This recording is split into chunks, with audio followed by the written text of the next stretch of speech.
What's up, everyone? Welcome into another edition of the Platform West Georgia, East Alabama edition podcast, part of DR7.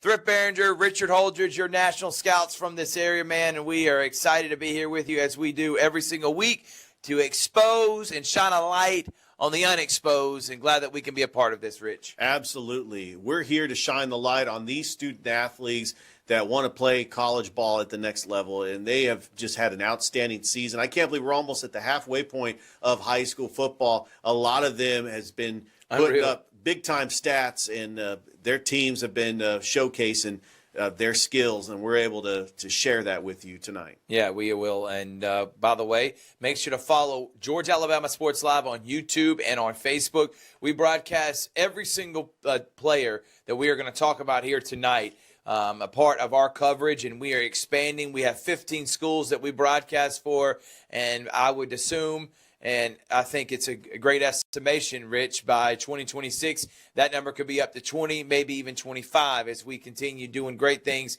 in West Central Georgia, East Alabama.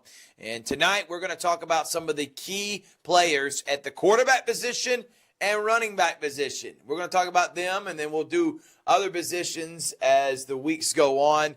And then I want to first, though, before we do players, I want to talk about some top games that have happened, top teams over the last couple of weeks that we have been able to broadcast. Right now, the best team in our area is Central. They're the 7A powerhouse in Alabama that just dominated an undefeated Dothan team, came into their house. They put up 56. This team is loaded. Patrick Nix looks like they're going to go back to the state title, Richard, and they have played in the state championship 4 or 5 times in the last 6 or 7 years.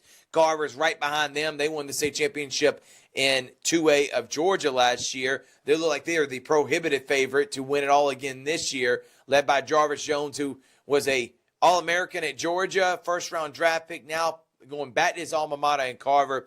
Those are the 2 top teams I've seen so far, followed by Troup County, who I think is just behind them. They're 3A in Georgia, led by their sensational star quarterback, Garrison Edwards. I think Central and Carver have the best pathways to win a state championship for their classification. Troup County is a little bit tougher because you have to deal with Calhoun, Jefferson, Sandy Creek, which is in their region.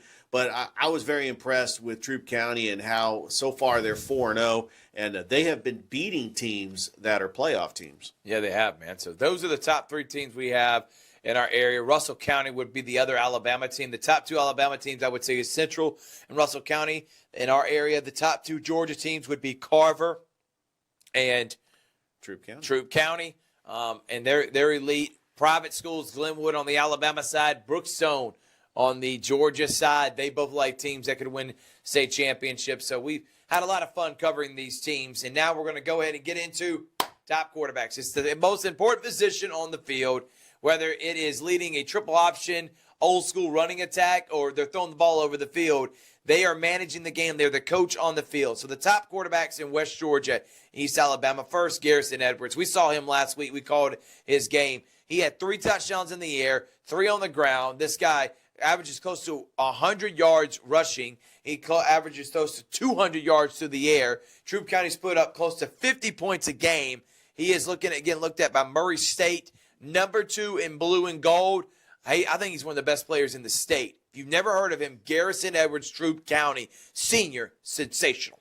Garrison Edwards runs that up-tempo offense under Coach Tanner Glisson to perfection. He is a big physical quarterback that he likes the bubble screens. He likes to get behind the center and run with it if he has a lane, but he also is a great passer of the football. That just makes a dynamic player, and he accounted for 6 touchdowns in a win over Mary Person Saturday afternoon. Another quarterback, Broughton Branch, Brookstone, 5-0, number 1 team in the GIAA. That's the Georgia Independent Athletic Association, where a lot of the private schools play for a state championship. In their 4A classification, Brookstone's the favorite, and they're led by Broughton Branch, who's been great all season long. I've been impressed with his numbers, Richard, as he has led that Brookstone offense as they are clicking on all cylinders right now. Ian Headley in his first season. Branch has got some elite weapons, including Mitchum Kelly. By the way, Garrison Edwards, 8 touchdown passes, no interceptions, 334 yards on the ground, 5 rushing touchdowns.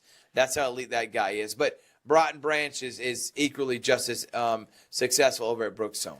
One of the traits that makes Broughton Branch special is the way he makes decisions pre-snap. He's got a great quarterback rating of over 123. He throws 62% completion, so he's accurate with the football. And he does have weapons, but he's able to get out of jams.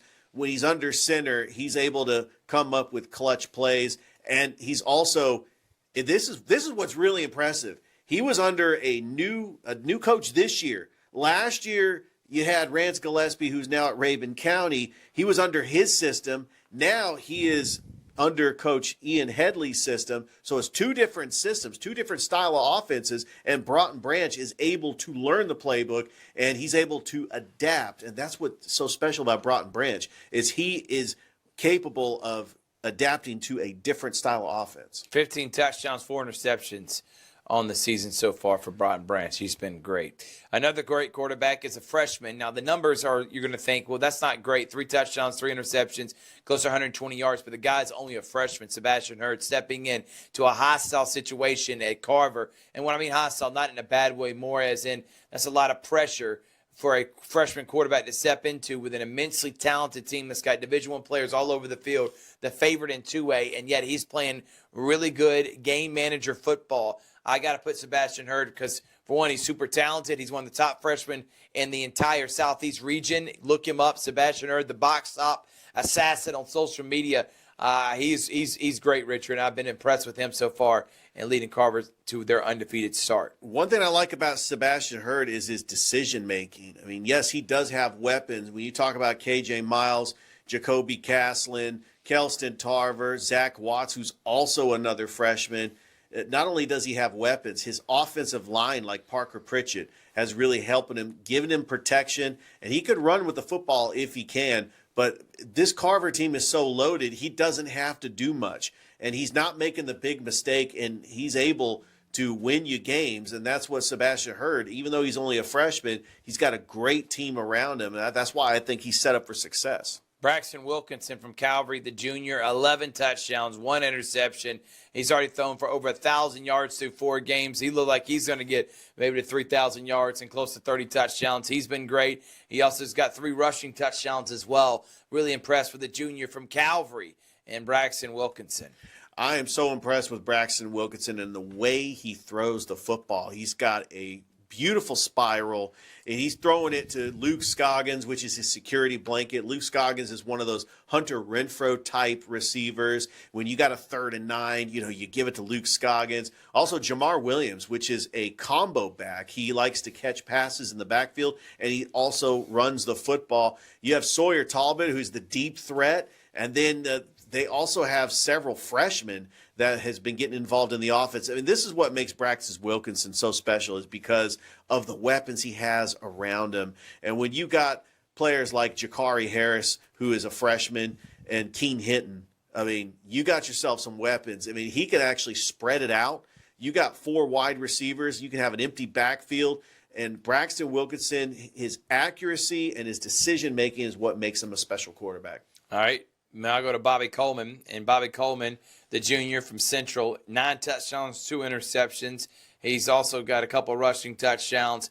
And he is the brother of Cam Coleman, the sensational sophomore receiver over at Auburn who played at Central and won a state championship. Bobby Coleman comes from Central. He has been great this year as well, Richard. Yeah, one thing that makes Bobby Coleman special, not only does he have a great teacher in Patrick Nix, because Patrick Nix has been really the quarterback whisperer at Central. Bobby Coleman has got some playing time last year for Central, but I mean, he's got a great running game. I think that helps play complementary football with Jaden Wood, Deshaun Woodhouse, Donovan Crow, but it's also the weapons he has. He has a freshman receiver who is the leading receiver for Central. And I think that really speaks volumes when you have a guy that he is throwing the football to in Braylon Everett, who's averaging 91 yards a game. It's just great, and that is very special. I'm very impressed with the way that Bobby Coleman has been anchoring this offense for the undefeated Central, who's trying to win a state title in 7A. And the other two other quarterbacks, Dylan Barber, who leads the team in rushing for LaGrange, and their 4-1 start, looking like a 3A championship contender, and Blake Harrington of Callaway. He is their do-it-all quarterback for Coach Pete Wiggins, and they look like a 2A team that could potentially keep up with the Carvers of the world. They've had great years, and they're great leaders of their programs as well, Rich. Yeah, one thing about Coach Pete Wiggins, they always play tough opponents in the beginning of the season. One year they even started 0-3, but they ran the table, won their region, and made to the semifinals. We expect Callaway with Blake Harrington running the offense. I mean, they've had great quarterbacks in the past like Deshaun Coleman, but Blake Harrington, he runs Coach Wiggins' system to perfection. As far as LaGrange, we saw what Dylan Barber did last year. LaGrange got to the semifinals. I know they don't have Malachi Fanny Render anymore, but they're still a very talented team. Their one loss this year was to Sandy Creek, but they have an opportunity to knock off their big-time rival, Troup County, and they still have a tough schedule. But I think that Dylan Barber makes great decisions for Coach Napier, and LaGrange is one of those teams that can make a deep run in the playoffs. Finally, the senior Bryson Riggins from Russell County, 11 touchdowns, 1 interception on the year. He's also got close to 200 yards rushing and 3 rushing touchdowns. This guy is one of the more prolific quarterbacks we have in our area. He threw for over 40 touchdowns last year. He has been great. So those are our top quarterbacks in West Georgia and East Alabama. Now let us move on, and we're going to talk about the top running backs, Richard, and we got a ton of them. And I want to start first with the triple-headed monster over it on the hill, as they like to say around here, the Carver Tigers. They got Kobe Castlin, who is close to 80 yards a game. You got Kelson Popcorn Tarver, who's over 120 yards a game. And Zach Watts, the freshman, who's probably the #1 freshman running back in the country. Look him up, Zach Watts. He's at 71. They're putting up close to 300 yards on the ground a game. They have been elite. All three of those guys are incredible. Tarver and Castlin are going to go the next level next year, and we got 3 more years of Zach Watts. Those guys are great, man. Well, it seems like Carver, they just plug and play with running backs, whether it's Isaiah Crowell, Flip Creedle, Jamari Riley. They have 3 that could just break any open play. When you have 3 running backs that are capable of taking it to the house, I mean, that's a great problem to have, and that's why Carver is so unique, is because they have 3 backs that at any time could be the featured back. So that's incredible that they have those 3 running backs. All right, from Carver, let's go to Central. Jashawn Woodhouse and Donovan Crow, those guys have been great. Woodhouse, he's at close to 100 yards a game for Central. He's at over 400 to start the season. Another elite running back you're seeing from that Patrick Nix-led Central Red Devils offense. Yeah, Central continuing to roll. They play Enterprise on the road. They do face IMG Academy. We're going to get an opportunity to see them on national television to see how special these running backs are. But, yeah, got a tough schedule, but Central is able to run the table. They look fantastic, and it's really because of the running backs. Their leading rusher last year was Tristan Williams, which they didn't have to utilize that much. But it's nice having that balanced attack when you have great receivers and a great quarterback in Bobby Coleman. He can rely on the run game, and they can get the job done because that offensive line is building holes and just giving those running backs spaces to room. And Troup County's offensive line gives the running backs and Garrison Edwards huge holes. And one of the top running backs from Troup County, Javaris Warner, we saw him Saturday. This guy's got blazing speed. He's a powerful physical back. He's great. Some other ones, Jay Jackson from Northside, we saw him. Absolutely. He's been the linchpin of this incredible Northside offense that's known for throwing the football over the field during Coach Oropez's tenure. And then this year they're running the football, and it's been really good, though. And I've been really impressed to see Jay Jackson. He's come on really strong. So Jay Jackson, Javaris Warner, Richard. Yeah, Jay Jackson was splitting carries in the backfield with Kingston Rivers, who's now at Reinhardt. But Jay Jackson is the featured running back with a new quarterback at Northside. But he's been getting the job done. I like what Jay Jackson is doing. And Northside got a big game coming up against Harris County. But they just continue feeding the rock to Jay Jackson. He's going to make big plays like he's been doing all career. Jamar Williams from Calvert, he's the one that's really come on the scene strong, man. This guy getting looked at and recruited by Georgia. He is one of the best athletes, and he is I'm telling you, he can jump out the gym. There's not many things he can't do on the football field. He's been great. And a name that's really gone under the radar, but we're going to talk about him, is the Kendrick Cherokees, who, have been a kind of a program that is not getting a lot of light here. Obviously, they have not won a lot of games over the last 10 seasons, but Lavasco Williams is on his way to having a 1,000-yard year. Definitely want to shine a light on his great start. So college coaches, you're out there looking. Lavasco Williams and Jamar Williams from Calvary and Kendrick, those are some elite running backs, Rich. Yeah, Lavasco Williams averaging over 100 yards a game for the Kendrick Cherokees. You're trying to make the playoffs, but Lavasco Williams really has had an incredible season for Kendrick. He's got 6 touchdowns already on the season. Now, they've lost 2 straight games, but Kendrick has some winnable games on their schedule, including Jordan, Hardaway, Columbus. I think that's going to be a battle with Shaw. They do play Spencer, and they also do play Carver, but let's not get ahead of ourselves. But yeah, Lavasco Williams has been special.